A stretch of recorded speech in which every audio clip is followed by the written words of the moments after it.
Hey guys, welcome to actual official FBI testing data. And we're doing 9mm right now. I've already done 380 and 38 special. Now we're going to do 9mm. We'll work our way to 357 Magnum, 40, 45, and 10mm real FBI data, and also dribble in some official organic gel testing from the manufacturers. You know, the stuff that matters, not that clear ballistics BS.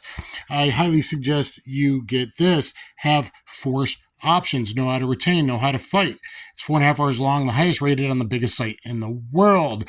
So I have given some of this old FBI data most people don't give, and I've given the official data most people can't find from Hornady, from Vista, Federal, Spear, from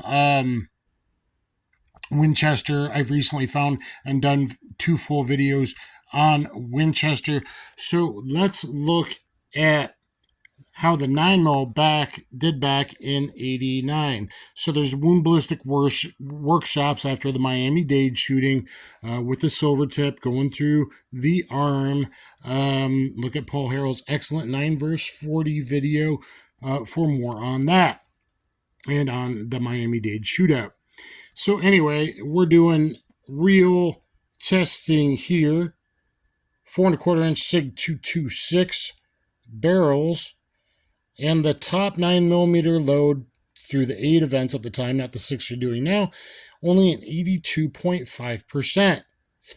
The top 2 loads. The others aren't even, near that.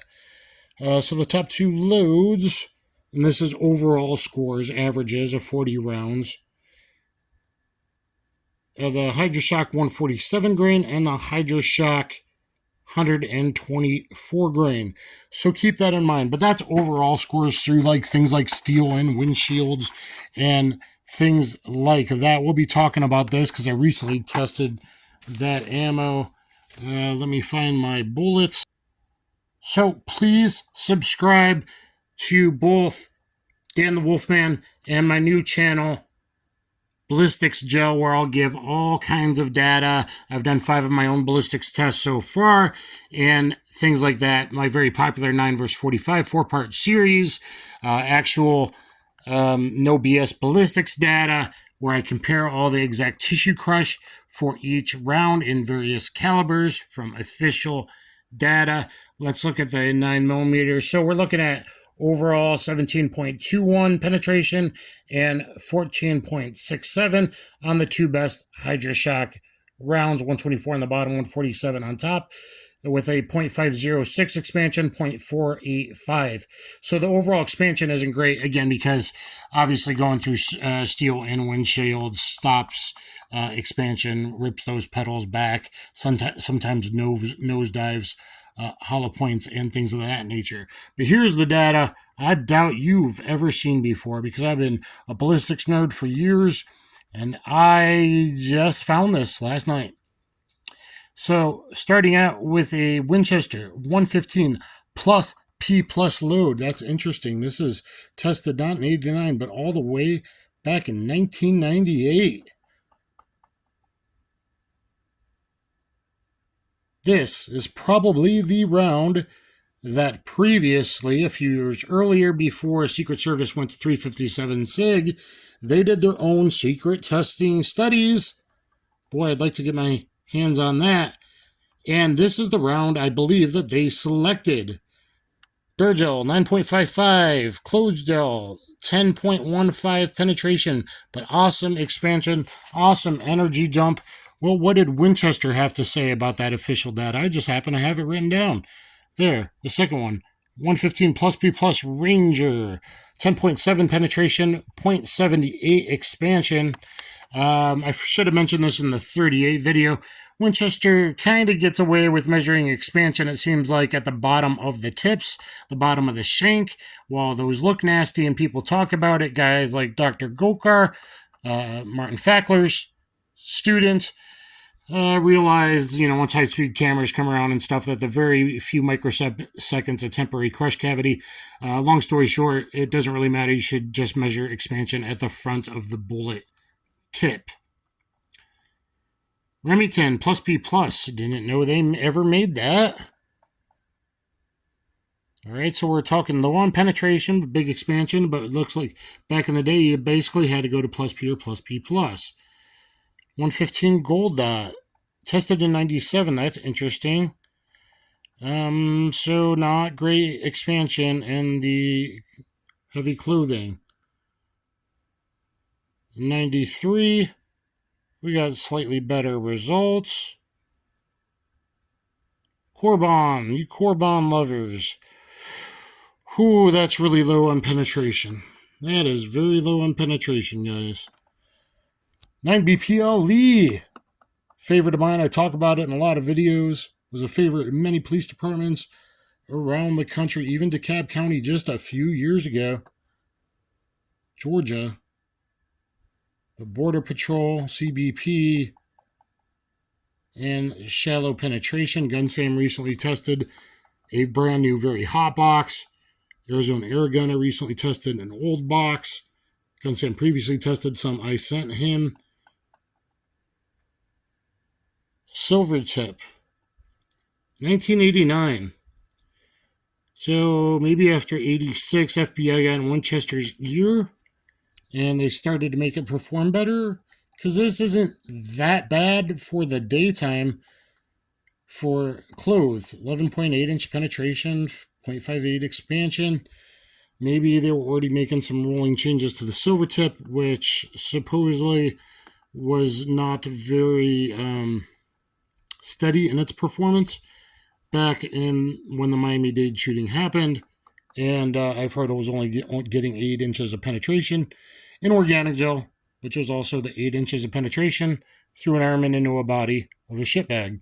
Okay, 124 plus P97 NYPD. Been very successful with this round, as many, many, many other departments across. Only 0.53 expansion through clothes, though. But that's what your goal is, 0.53 and 9 mil, 38, 380, basically, to get 1.5 times initial diameter expansion. And for law enforcement needs, for security needs, I am an armed guard. I do have the highest rated self-defense instructional. For those purposes, I do love 124 plus P gold dots. That has been proven in more bad guys than probably any other round. Standard Prush. Not impressed by the standard Prush. Okay. A lot of gold dot testing. Hydroshock. Tested in 95, 4-inch barrel. Pay attention to the barrel lengths. These are tested on. This is before micro compacts were a thing, guys. So duty size pistol testing on almost all of these. Remington. Jacketed hollow point. That ain't too shabby. That ain't too shabby. Is that the cheap stuff or is that a golden saber and it's just not listed? PMC Starfire. We got any South American hombres out there just in case some South American dudes watch my channel? Welcome. Subscribe to both channels. Ballistics gel. Corbon, but made with the XTP bullet, so that's interesting. Corbon's been in like 5 different factories and owners over the years, guys. Back when it was made in Detroit, it was smoking hot and smoking bad, guys. If it didn't have to go through an arm first, side lateral shots, cross-transversing through the body, through multiple organs. Skin and organs are very tough and elastic. Not everyone's wearing denim. It doesn't really matter. The body is very tough and elastic, or you would be dead and not watching this right now. So, like Masayob carries that in most of his 9 mils. Look at the clue. We don't get the results of that, though, which is awfully interesting on expansion, because that one is known through heavy clothing to sometimes fail to expand. Moss also carries the 9BP LE plus P plus in his Beretta because it hits dead on, point of aim, point of impact. That's also an important aspect in hollow point ammunition selection for CCW carry. Now in the 147s, Hydroshock, no expansion though. High shock, not Hydroshock. High shock, old school cup and core. No expansion given. In later years, FBI wasn't as giving with their data. Yeah, and they would just give overall and not the expansion numbers, apparently. 147 Golden Saber.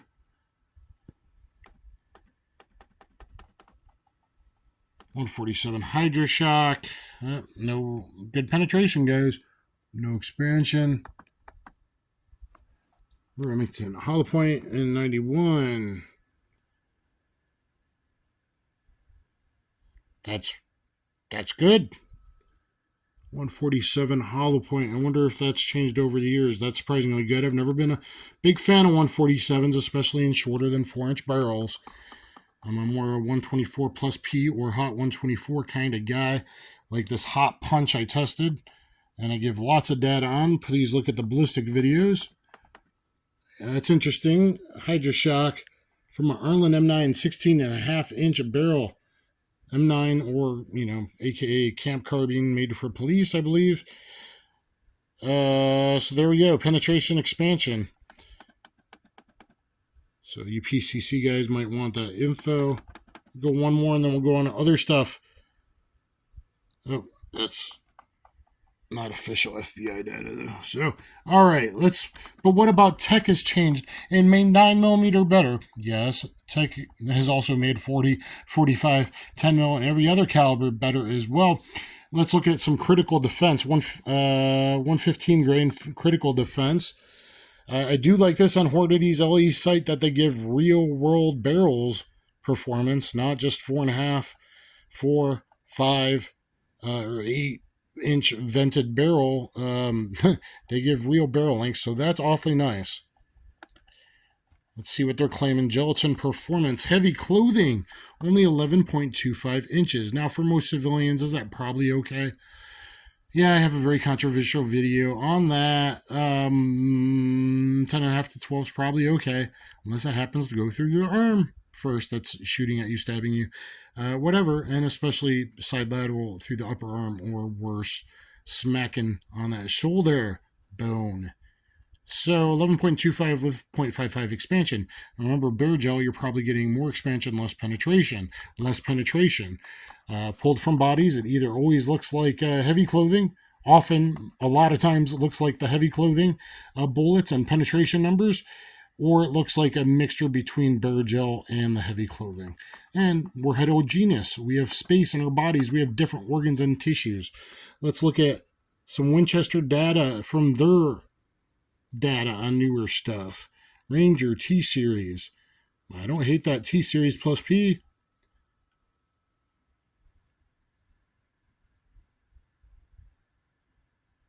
But again, their expansion numbers at the pedals at the bottom, that's not the FBI numbers are giving, because I think they, in IWBA, they're measuring, and DrGkr says measure at the frontal tip of the bullet. So, some skewed data there from the Winchester, and I have 2 full videos on Winchester data. All right, let's look at Vista LE. We got 4-inch barrel tested. Okay, this is heavy clothing, guys. 14.61, 5.62, 124 plus P, that's my choice, right? 14.13.60, that's my choice for law enforcement, or, maybe security work, depending on your environment. Overall, I'm always been praising a 124 plus P HST at the bottom, because it gives you 13 inches of penetration, heavy clothing, and 0.61 expansion, and does great from short barrels as well. 124 HST, 12 inches, 0.59 expansion. Well, I just happen to have a punch and an HST standard pressure tested from a 3.2-inch micro 9mm. Look at that. Looks just like the pictures with huge expansion. Oh. It looks just like it, right? So maybe you should watch my 5 ballistics tests. And the punch, even hotter from a short barrel. Are they using a faster burning powder? Because I checked my data and other people's data, and the punch is actually a little faster usually from the short little micro barrels. 3.2 inches of an automatic is just like a 2-inch revolver. They're measured differently as far as barrel travel, so keep that in mind. And for you 147 lovers, Actually, less penetration than 124 plus P in real organic gel official numbers. Look at that. But more expansion. And that's great. That's from a 4-inch barrel. So if it's a 4-inch barrel, and as long as it's HST, I don't hate on 147 so bad. Okay, guys. So that pretty much, I think, wraps up 9mm. Nowadays, remember all this old testing data is from 4-inch barrels, usually Glock polygonal barrels, not shooting something in a micro or subcompact. A lot of 9mm does okay from 3.5-inch or longer barrels.